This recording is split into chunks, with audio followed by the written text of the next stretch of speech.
Hello guys, this is your accounts lecture with Maina Yadav, Commerce Center. And today we will discuss about the topic of drawings in cash and drawings in goods. So drawings, first of all we discuss about drawings. Drawings क्या होते हैं? देखिएगा, business और यहाँ है owner, proprietor. Owner means proprietor. ठीक है. अब जब प्रोप्राइटर बिजनेस के अंदर क्या लेकर के आता है? कैपिटल. क्या लेकर के आता है? कैपिटल. और कैपिटल के बदले में बिजनेस क्या देता है उसको? इंटरेस्ट. क्या पे करता है? इंटरेस्ट. ठीक है. लेकिन अगर ओनर मीन्स प्रोप्राइटर, अगर यहाँ पर ओनर या प्रोप्राइटर, ओनर को अगर कुछ पैसे की ज़रूरत होती है, किसके लिए? बिजनेस के यूज़ के लिए नहीं, अपने पर्सनल यूज़ के लिए. अगर उसको अपने पर्सनल यूज़ के लिए कुछ अमाउंट की, कुछ कैश की, कुछ पैसे की अगर उसको नीड है, तो वो पैसा अगर वो बिजनेस से विड्रॉ करा लेता है, बिजनेस से विड्रॉ करा लेता है, तो उसको हम अकाउंट्स की लैंग्वेज में क्या कहेंगे? ड्रॉइंग. क्या कहेंगे अकाउंट्स की लैंग्वेज में? ड्रॉइंग. क्लियर हो गया कि बिजनेस या बिजनेस को रन करने वाला, बिजनेस का फाउंडर मीन्स प्रोप्राइटर या ओनर अगर बिजनेस से कुछ अमाउंट उठा लेता है और अपने घर ले जाता है, उसको अपने पर्सनल यूज़ के लिए यूज़ करता है.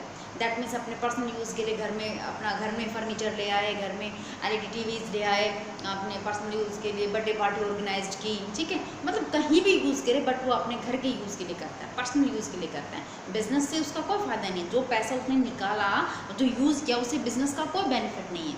किसका बेनिफिट था? उसका पर्सनल बेनिफिट था. उसको हम अकाउंट्स के लैंग्वेज में क्या कहेंगे? ड्रॉइंग. क्या कहेंगे स्टूडेंट्स? ड्रॉइंग. अब आगे देखिए ड्रॉइंग कि ड्रॉइंग इन कैश, अगर वो कैश ले लेता है, ठीक है, अगर बिजनेस या बिजनेस को चलाने वाला पर्सन, ओनर या प्रोप्राइटर बिजनेस में से कुछ पैसा उठा करके, कैश उठा करके घर ले जाता है, उसको कुछ भी यूज़ करता है, पर्सनल यूज़, तो कैश हो जाएगा कि ड्रॉइंग इन कैश. क्या कहेंगे उसको? Drawing in cash. और ड्रॉइंग इन कैश की हम क्या एंट्री करेंगे अपनी बुक्स के अंदर? बिजनेस अपनी बुक्स के अंदर क्या एंट्री करेगा? क्या जर्नल एंट्री करेगा उसकी? ड्रॉइंग्स क्या? बिजनेस में से पैसे निकाला, दैट इज द एक्सपेंडिचर. से तरीका का लॉस ही है. बिजनेस में से पैसा निकल गया, that is the loss. Loss ही है. तो और loss according to the nominal rule, और नॉमिनल रूल के अकॉर्डिंग सारे के सारे लॉसेस कहाँ जाते हैं? नॉमिनल रूल के अकॉर्डिंग सारे के सारे लॉस कहाँ जाते हैं? डेबिट में. Debit all the expenditures and losses and credit all the income and gain. याद है नॉमिनल रूल? ठीक है, नॉमिनल रूल याद है अच्छे से आपको? चलिए ठीक है. देखिए हम एंट्री करते हैं. यहाँ पे एंट्री क्या करेंगे हम उसकी कि drawing account debit to cash. ठीक है. क्या एंट्री करेंगे? Drawing account debit to cash. कि पैसा गया है ड्रॉइंग के फॉर्म में, ठीक है, और क्या गया है बिजनेस में से? Cash. Debit but comes in and credit but goes out. क्या गया है? कैश. एंट्री क्लियर होगी आपकी? ठीक है. अब हम बात करते हैं कि ड्रॉइंग इन गुड्स. इसकी बात करते हैं कि ड्रॉइंग इन गुड्स, अगर प्रोप्राइटर बिजनेस में से पैसा नहीं उठाता है, हम जिस चीज़ का बिजनेस कर रहे हैं, अगर वो गुड्स अगर उठा लेता है अपने पर्सनल यूज़ के लिए. अगर हम यहाँ पर एग्जांपल लें कि हम जिस चीज़ का बिजनेस कर रहे हैं वो एक बैग सेल करने का बिजनेस है, स्कूल बैग सेल करना है, और ओनर क्या करता है? वो बैग हम कहाँ से लेकर के आए थे? या अनदर किसी सप्लायर से लेकर के आए थे, दिल्ली से, कहीं से भी लेकर के आए थे हम. ठीक है. हमने अपने शॉप में रखा और हम उसको सेल करने का बिजनेस करते हैं. क्लियर है? ओनर ने क्या किया? वो कस्टमर को सेल ना करने की बजाय कुछ पीस, बैग के 2 पीस उठा करके घर ले गया. क्लियर है? बैग के 2 पीस उठा करके घर ले गया अपने बच्चों की यूज़ के. That is the personal use. Personal use है तो क्या बन गया? ड्रॉइंग. क्या बन गया? ड्रॉइंग. ठीक है. अब देखिएगा यहाँ भी हमने एंट्री की थी कि ड्रॉइंग्स को हमने डेबिट में डाला था एज ए लॉसेस के हिसाब से, तो हम एंट्री क्या करेंगे? Drawing account debit to. अब क्या करेंगे? पैसा तो निकाला नहीं, सामान लिया है उसने. ठीक है. तो दैट मीन्स हम क्या लिखेंगे यहाँ पर? जब भी हम कोई सामान, जिस चीज़ का हम बिजनेस करते हैं और वो परचेज करके लेकर के आते हैं, तो उसको हम क्या करते हैं? क्या एंट्री करते हैं? Purchase account debit to cash. अगर कैश जाकर कैश गया और सामान हमने परचेज कर लिया, ऐसे एंट्री करते ना. गुड्स तो नहीं लिखते, स्टॉक तो नहीं लिखते ना. जिस चीज़ का हम बिजनेस कर रहे हैं और वही सामान अगर हमने परचेज किया है अनदर किसी सप्लायर से, तो हम उसको परचेज का नाम देते हैं. क्या नाम देते हैं उसको? परचेज. ठीक है। अगर ये सामान सेल करते हैं तो हम उसको सेल का नाम देते हैं, पता है आपको अच्छे से। अब क्या गया है यहाँ से, ड्राइंग्स तो हमने लिख दिया डेबिट में, प्रोप्राइटर ओनर ने जो कुछ 2 बैग उठाए थे वो घर ले गया, पर्सनल यूज के ड्राइंग्स तो बन गया, ड्राइंग्स तो हमने रख दिया डेबिट में, लेकिन क्या गया बिजनेस से, बिजनेस से गया है परचेज, बिजनेस से क्या गया है परचेज, तो to purchase that means goods गए हैं यहाँ से, क्या लिखेंगे परचेज, ठीक है। सपोज कीजिएगा कि एक बैग अगर 500 रुपीज़ का था, एक बैग अगर 500 रुपीज़ का था तो 2 बैग कितने के हो गए 1000 रुपीज़ के, कितने हो गए 1000 रुपीज़, तो 1000 रुपीज़ का ड्राइंग हो गया और 1000 रुपीज़ का क्या होगा हमारे पास, तो एंट्री हम करेंगे ये। अगर प्रोप्राइटर कैश में ड्राइंग्स करता है तो एंट्री होगी ये, ठीक है। और अगर प्रोप्राइटर कैश में ड्राइंग्स नहीं करता है, वो गुड्स उठा लेता है, हम जिस चीज़ का हम बिजनेस कर रहे हैं वही गुड्स उठा करके पर्सनल यूज़ के लिए यूज़ करता है, तो हम क्या कहेंगे, तो एंट्री करेंगे ये वाला, drawing account debit to purchase. कुछ आया समझ में, आई थिंक आ गया होगा, ज़्यादा हार्ड नहीं है। अब हम कुछ गुड्स की और ट्रांजेक्शन हम आपको बताते हैं। सपोज कीजिएगा कि अगर गुड्स हमने एज ए चैरिटी में दे दी, चैरिटी डोनेशन मतलब दान में दे दी, ठीक है। चैरिटी या डोनेशन में अगर हमने गुड्स दे दी, गुड्स मतलब हम जिस चीज़ का बिजनेस कर रहे हैं वो सामान उठा करके हमने चैरिटी में दे दी। कुछ गरीब बच्चे आए हमारे पास और हमें लगा कि ये बहुत गरीब है और इनकी हेल्प करनी चाहिए, तो हमने 2 बैग उठाए है ना और उन बच्चों को दे दी। हम किसका बिजनेस कर रहे हैं, बैग का, ठीक है। तो वो 2 बैग हमने उठाए और उन बच्चों को दे दिए, एज ए चैरिटी में हमने दे दी।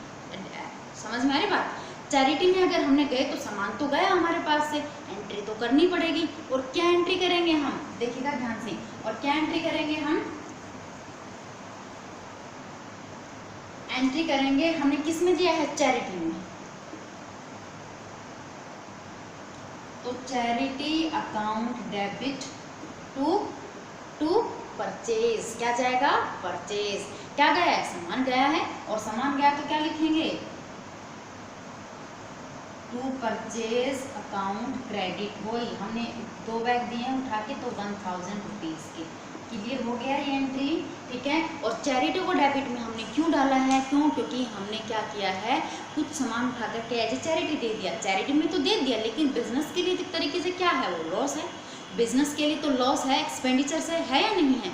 और according to the nominal rule all the debit all the expenditures and losses and credit all the income and gain, that's why charity we can written down in our debit side। Clear हो गया, charity account debit to purchase, ठीक है। चलिए, एक तो drawings के रूप में परचेज जाता है, दूसरा चैरिटी के रूप में जाता है, ठीक है।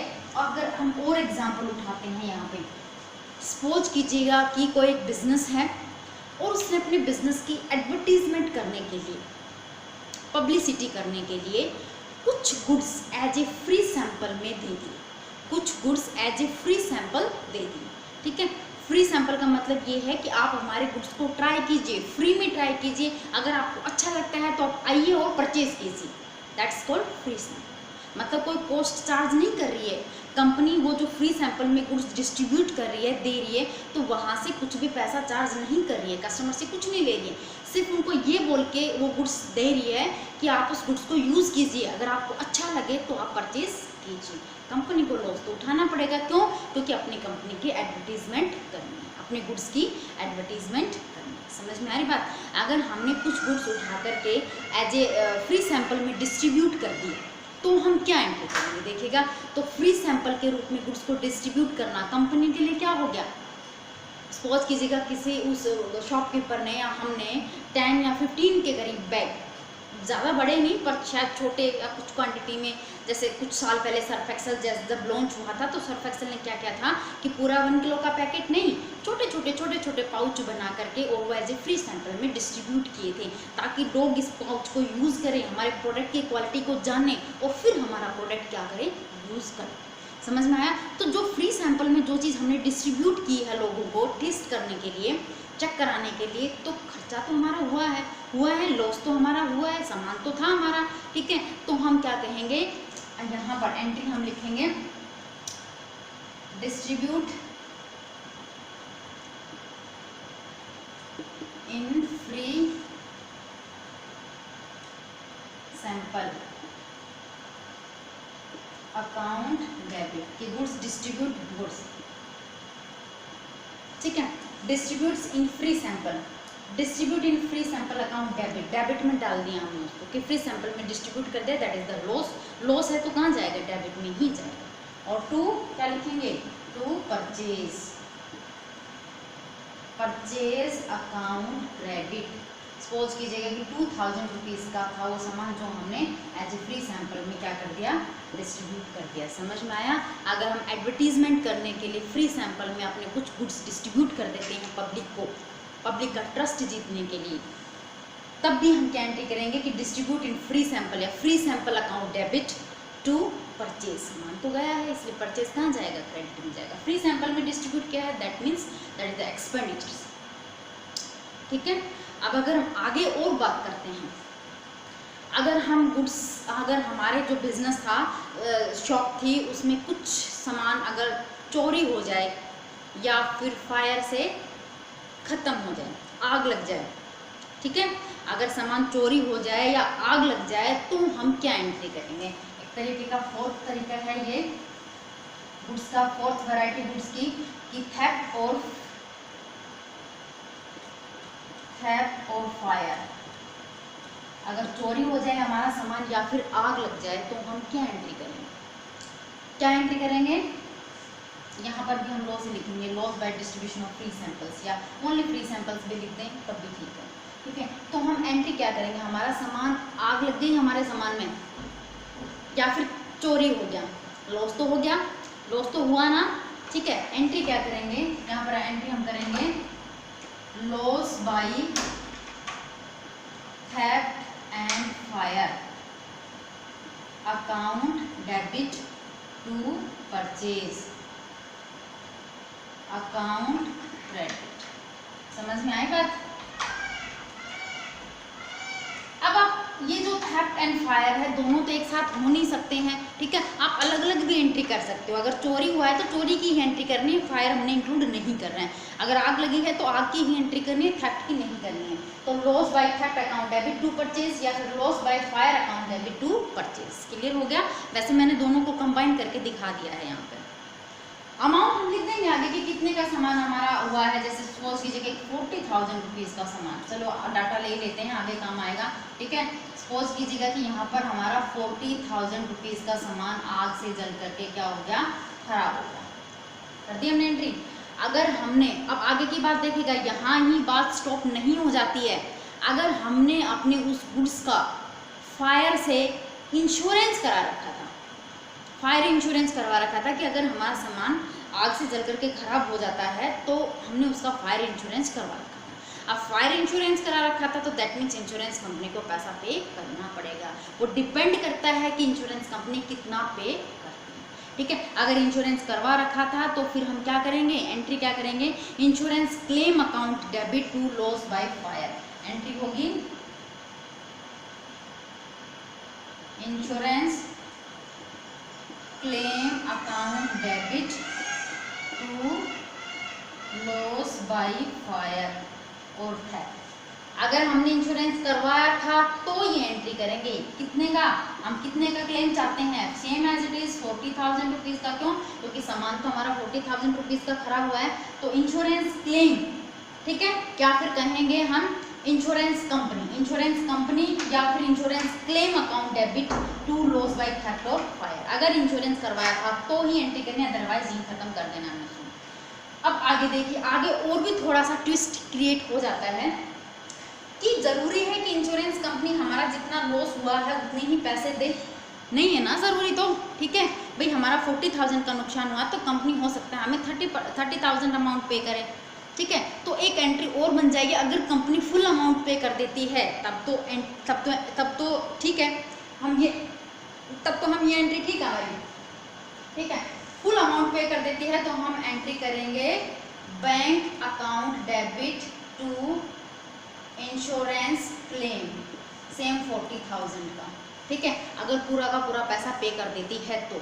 अगर पूरा पैसा इंश्योरेंस कंपनी पे नहीं करती है तो देखिए हम क्या एंट्री करेंगे, एंट्री करेंगे बैंक अकाउंट डेबिट। कितना पैसा है, सपोज कीजिएगा कि 30,000 आया। क्लेम कितने का था, लिखेंगे हम टू इंश्योरेंस क्लेम क्रेडिट कितने का था 40,000 का।